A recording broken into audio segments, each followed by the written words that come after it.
As another migrant caravan leaves Honduras for the U.S. border, President Trump is trying to get a deal done on border security. Our next guest says the president has only one option left, declaring a national emergency. He wrote an opinion piece about that on FoxNews.com. He joins me now with more on that. Representative Andy Biggs out of Arizona. Representative, thank you so much for being here this morning. Thanks for having me. We checked out your op-ed. You're arguing that a national emergency needs to be declared. First, though, do you think this is the deal the president proposed is a good one? Is there any chance the Democrats would take it? I do not believe that there's any chance the Democrats are going to take this.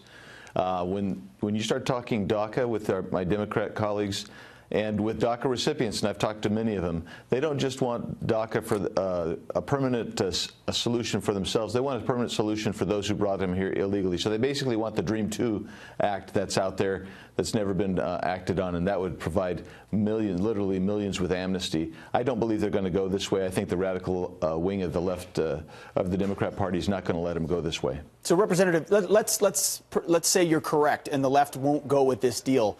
Your argument is the declaration of a national emergency is the only way to go. What would that mean, and why is that the right way to go, in your opinion? Well, I think that there's really an emergency on the border. I think we all know that. I think we're starting to recognize it. I think the American people are starting to recognize that. So that's the first aspect. The second thing that would happen, of course, is that the courts are going to get involved. The Democrats will bring lawsuits and try to stop that. But really, the president has authority to use military construction funds to actually start building a wall. There's $13.1 billion there, and I believe he could start doing that, and that would be a far better option than just sitting around with the government shut down, number one, and number two, with people still pouring across, with caravans being formed, and the criminality that's coming in, the drugs, the human trafficking that's coming in. Not everyone, but there is a significant minority of people who are coming across with malevolent intentions. We really need to stop that. Representative, some have said that a declaration of a national emergency would set a dangerous precedent. Would you be concerned about that? I would be concerned with that, but for the fact that President Obama declared more than a dozen, Clinton, this has gone on. Presidents have done this, number one. Number two, we've actually delegated authority statutorily by Congress for military building and construction projects. I think he can do it under that authority that we've given him.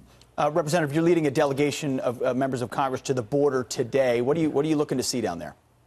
We're going to be visiting ranchers and Border Patrol agents and talking to them about the problems that they've encountered. We're going to see where there's walls and where there's not walls. We're going to see where there's cameras and sensors and how they don't stop anybody, but we're going to get some great videotape of literally dozens, if not hundreds, of people crossing the border and why you need a wall. That's why I'm taking some of my colleagues down with me.